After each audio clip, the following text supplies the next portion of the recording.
نعرہ تکبیر. حضرت مولانا صلاح الدین شفیع. حضرت مولانا صلاح الدین شفیع. حضرت مولانا صلاح الدین شفیع. نعرہ تکبیر. نعرہ تکبیر. حضرت مولانا صلاح الدین شفیع. حضرت مولانا صلاح الدین شفیع.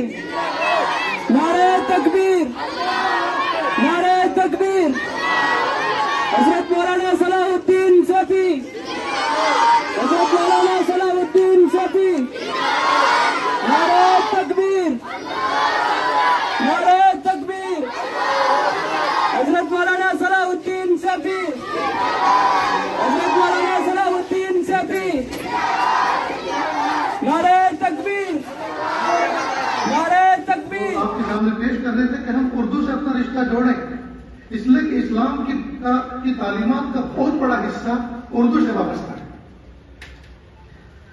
اور اردو کے اندر جو ملفوظات، جو واقعات، جو تاریخ، جو تہذیب، جو اخلاق آپ کو شریعت عطا فرمائے. اور علم نافع کہتے ہیں اس کو ہے جس علم کے بعد عمل کی توفیق ہو جائے، وہ ہے علم نافع. جس علم کے پڑھنے کے بعد عمل کی توفیق مل جائے وہ علم نافع ہے.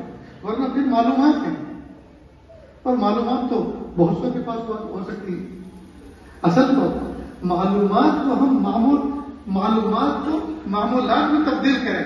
جو کچھ پڑھا ہوا ہے وہ اس کے گھر میں تشریف لے جاتے ہیں، مسکراتے ہوئے چہرے کے ساتھ، خندہ پیشانی کے ساتھ، اسماعیلی فیس کے ساتھ اندر گھر میں تشریف لے جاتے ہیں.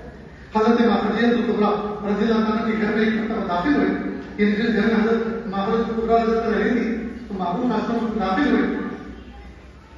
اور آج عام طور پر جو عادت تھی مسکراتے ہوئے چہرے کے ساتھ، خندہ پیشانی کے ساتھ انٹر ہوتے تھے، آج اس کے بالکل